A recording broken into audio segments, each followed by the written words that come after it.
حضرت لقمان علیہ السلام کی چند نصیحتوں کو سنتے ہیں اور اللہ کی طرف اپنے دلوں کو مائل کرتے ہیں۔ اللہ پاک نے ارشاد فرمایا، سورہ لقمان آیت نمبر 12 سے یہ درس شروع ہو رہا ہے۔ ارشاد فرمایا وَلَقَدْ آتَيْنَا لُقْمَانَ الْحِكْمَةَ، بے شک ہم نے لقمان کو حکمت عطا فرمائی۔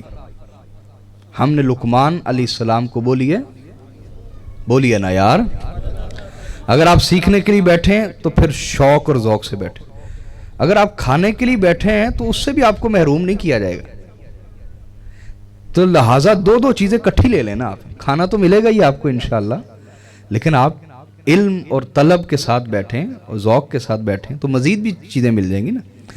تو کیا فرمایا، ہم نے لقمان کو بولیے حکمت عطا فرمائی۔ ہم نے لقمان علیہ السلام کو، تو کیا پتہ چلا قرآن کی آیت سے؟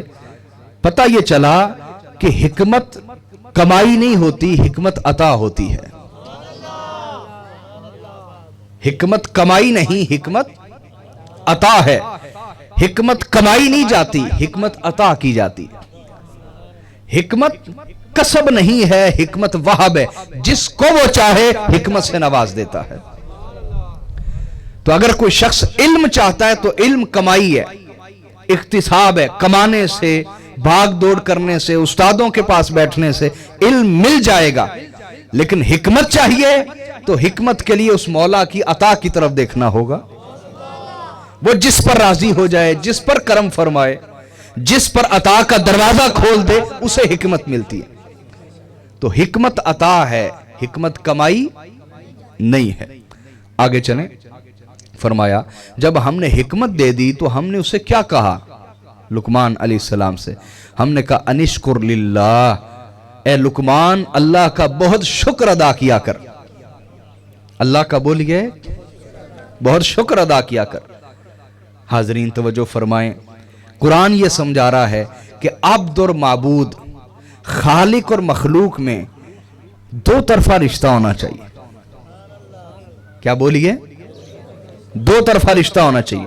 دیکھیے نا، ایک انسان کما کے لاتا ہے، اپنی بیوی پہ خرچ کرتا ہے، تو اس کی توقع ہوتی ہے میری بیوی میرے ساتھ وفادار ہو، میری ضرورتوں کا خیال رکھے، میرے آرام اور سکون کا خیال رکھے۔ توقع ہوتی یا نہیں؟ اور اگر ایک طرف رشتہ ہو تو وہ زیادہ دیر چلتا، یعنی بیوی بہت اچھی ہے، مرد کما کے لا کے نہیں دے رہا، ضرورتیں پوری نہیں کرتا، زندگی نہیں ٹھیک چلے گی۔ یا مرد بہت اچھا ہے اور عورت فرما بردار نہیں ہے، خدمت کرنے والی نہیں ہے، تو رشتہ زیادہ دیر چلتا۔ سمجھے یا نہیں سمجھے؟ بولیے۔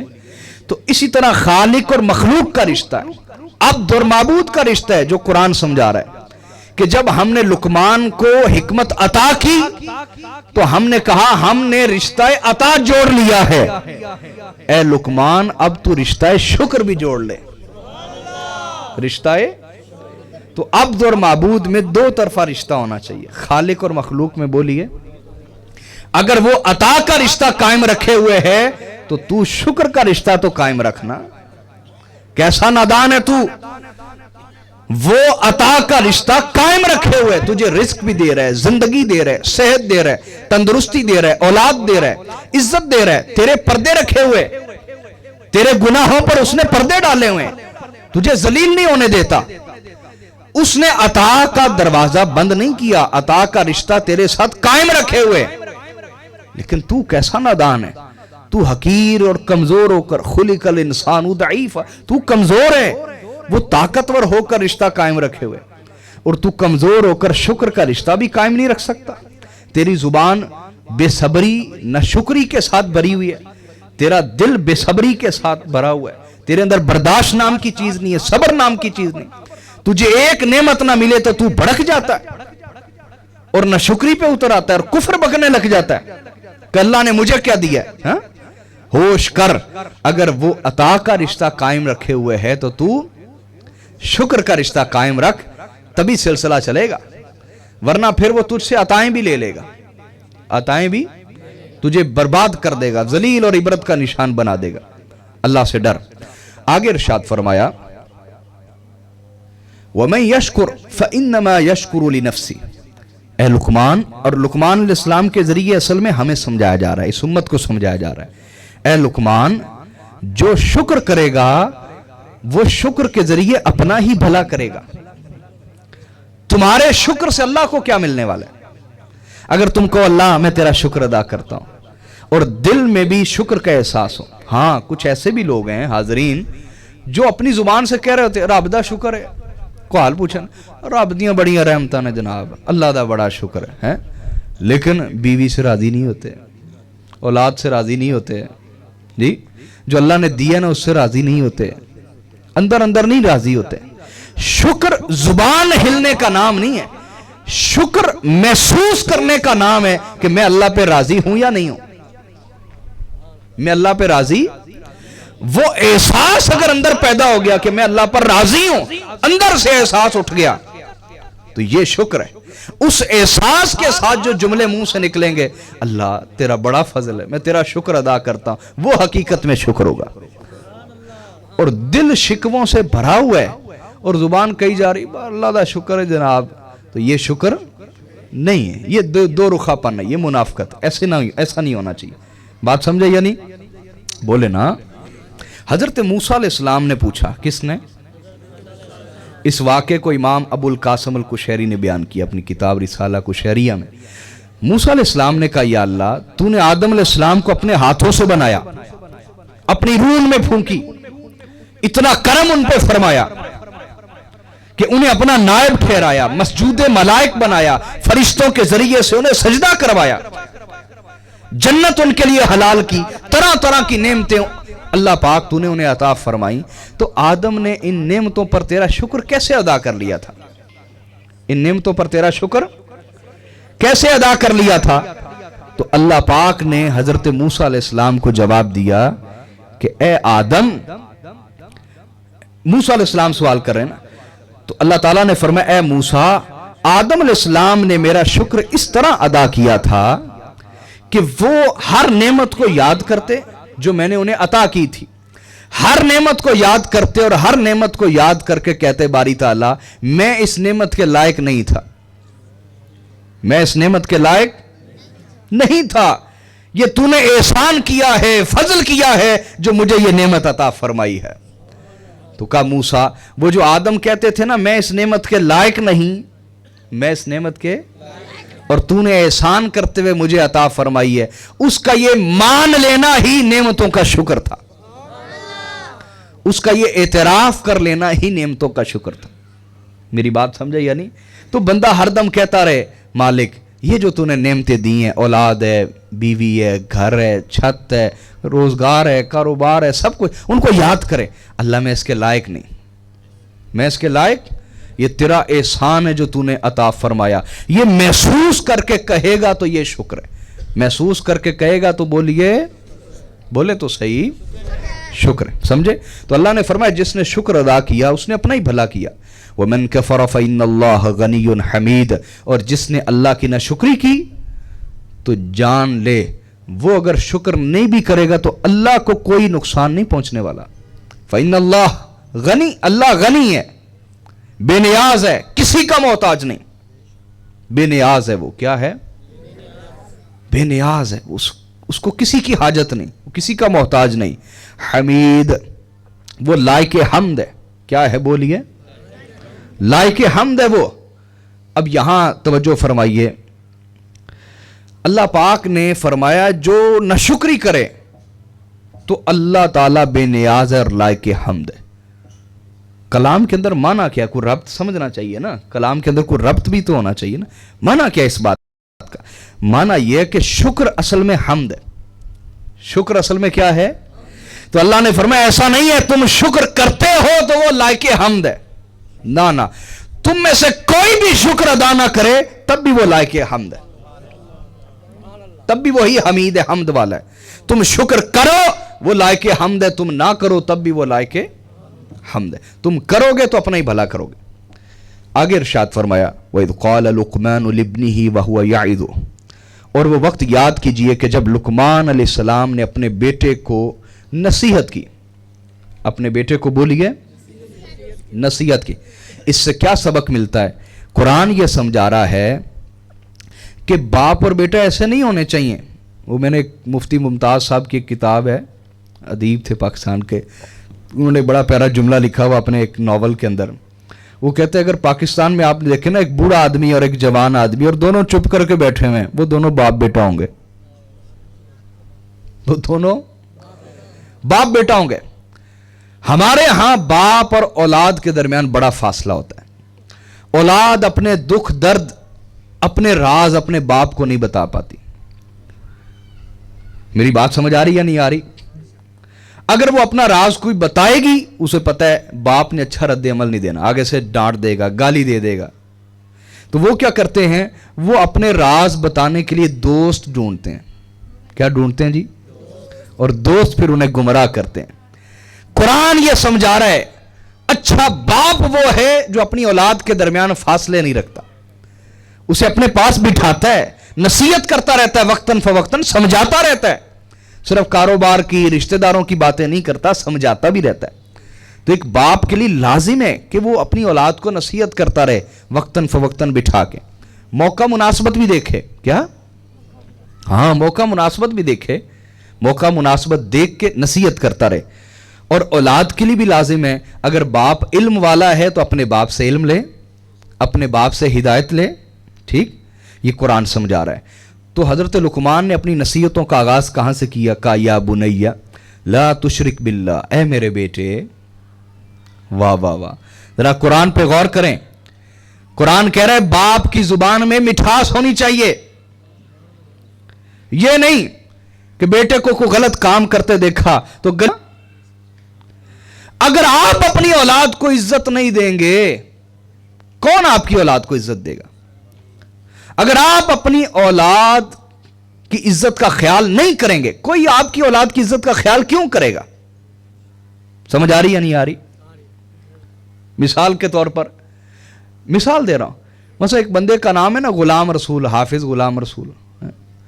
تو کوئی باہر سے آئے گا تو وہ بڑے احترام سے کہے گا جناب حافظ غلام رسول صاحب گھر ہیں. تو گھر والے کہیں گے وہ گاما کار نہیں ہے جی, اس کو نہیں پتا تھا اس کا الٹا نام کیا ہے, گھر والوں نے بتایا. گھر والے عزت خراب کرتے ہیں. تو قرآن یہ سمجھا رہا ہے کہ باپ کو چاہیے کہ وہ گالی دے کے نہ بلائے اپنی اولاد کو. میں ایک جگہ جناب, میں کہیں جا رہا تھا تو میں ایک جگہ رکا یہ رو پینے کے لیے نا, گنے کا جوس. اب وہ دونوں باپ بیٹا کام کر رہے تھے. باپ اپنے بیٹے کو گالی دے کے بلا رہا ہے, وہ باپ کو گالی دے کے بلا رہا ہے, اور دونوں برا نہیں محسوس کر رہے.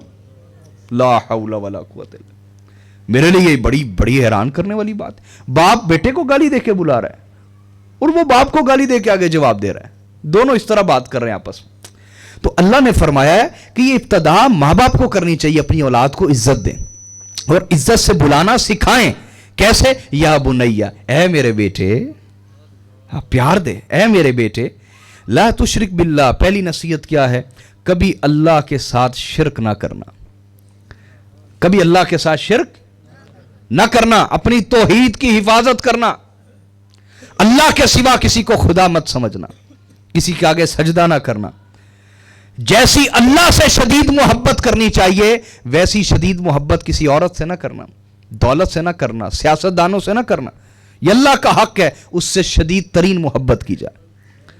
اور جو اللہ کا حق ہے کہ تو اس پر بھروسہ رکھے, لوگوں پہ بھروسے نہ رکھنا یہ میرے کام آ جائیں گے, یہ میرے کام آ جائیں گے, نا. توحید یہ ہے کہ تو اللہ پر بھروسہ رکھے. کس پر؟ اللہ پر بھروسہ رکھے, اللہ میرے کام آئے گا. اور توحید کا تقاضا یہ ہے جب بھی تیرے ہاتھ اٹھے ہمیشہ اللہ سے دعا کرے. ہمیشہ بولیے مخلوق کے آگے ہاتھ نہ پھیلائے, تو مخلوق کے آگے ہاتھ نہ پھیلائے, ہمیشہ اللہ کے آگے ہاتھ پھیلائے. وہ دینے والا ہے, وہ نوازنے والا ہے, وہ عطا کرنے والا ہے. فرمایا اپنی توحید کی حفاظت کرنا. اور توحید کا تقاضا یہ بھی ہے کہ ہمیشہ اس کا ذکر کرتے رہنا اور اس کا حکم مان کے چلنا. یہ سارا کچھ توحید میں آتا ہے, سارا کچھ بولیے. تو فرمایا کبھی اللہ کے ساتھ شرک نہ کرنا. ان الشرک لظلم عظیم, بے شک جو شرک ہے وہ بہت بڑا ظلم ہے, وہ بہت بڑا, اپنے اوپر بھی دوسروں کے اوپر بھی. شرک کیا, اپنا بھی نقصان کیا, شرک کروایا, دوسروں کا بھی نقصان کیا. کیوں؟ اللہ نے یہ واضح اعلان فرما دیا ہے ان اللہ لا یغفر ان یشرک بہ ویغفر ما دون ذلک. بے شک اللہ کبھی شرک کو معاف